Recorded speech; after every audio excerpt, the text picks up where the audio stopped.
আসসালামু আলাইকুম ওরহমতুল্লাহি ওয়াবারাকাতু। সম্মানিত দিন দরদি ভাই ও বোনেরা, আশা করি তোমরা সকলেই ভালো আছো।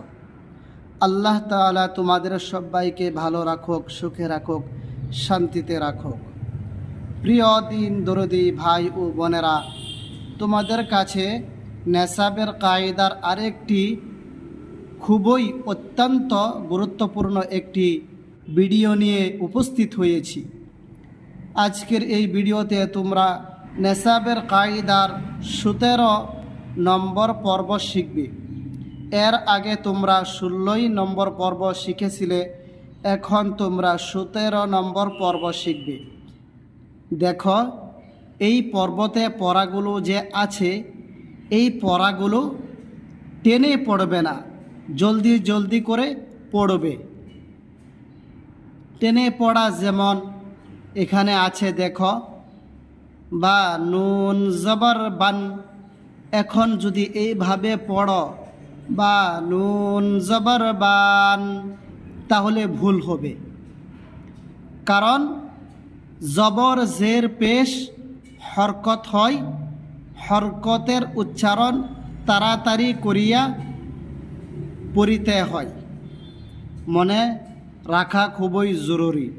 এবার চলো পড়া শুরু করি। বা নুন জবর বান, নুনের উপরে জজম। এই জজমকে সাকিন বলা হয়। বা নুন জবর বান, বা নুন জের বিন, বা নুন পেশ বুন, বান বিন বুন। আরেকটি কথা ভালো করে মনে রাখবে, জবর সব সময় উপরে থাকবে, জের নিচে থাকবে, পেশ গুল মাথা ওলা সাথে একটি এভাবে নিচের দিকে টান আসবে, পেশ সব সময় উপরে থাকবে। মিম নুন জবর মান, মিম নুন জের মিন, মিম নুন পেশ মুন, মান মিন মুন। লাম মিম জবর লাম, লাম মিম জের লিম, লাম মিম পেশ লুম, লাম লিম লুম। তা বা জবর তাব, হরুফে কলকলা। বার উপরে যে সাকিনটি দেখছো, এই সাকিনটি নড়ে যাবে। তা বা জবর তাব, তাব। তা বা জের তিব, তিব। তা বা পেশ তুব, তুব।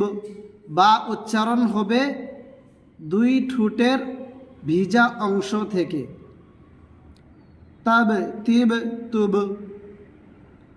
হামজা মিম জবর আম, হা লাম জের হিল, আম হিল। হা মিম পেশ হুম, আম হিল হুম। হামজা নুন জের ইং, কাফ নুন পেশ কুন। হামজা নুন জের ইং, কাফ নুন পেশ কুং, ইং কুং। তা মিম পেশ তুম, ইং কুং তুম। এই নুন সাকিনে গুন্না হয়েছে, এই জন্যে নুন সাকিনের পরে কাফ এসেছে। এরপর এই নুন সাকিনে গুন্না হয়েছে, এই জন্যে নুন সাকিনের পরে তা এসেছে। ইং কুং তুম। লাম মিম জবর লাম, এখানে আবার গুন্না হবে না। ইয়া হা জবর ইয়াহ, লাম ইয়াহ। কাফ মিম পেশ কুম, লাম ইয়াহ কুম। কেবলমাত্র এই সবকের ভিতরে এই নুন সাকিন আর এই নুন সাকিন গুন্না হবে, বাদ বাকি সব গুন্না হবে না। হামজা জাল জের ইদ, কাফ লাম পেশ কুল, ইদ কুল। তা মিম পেশ তুম, ইদ কুলতুম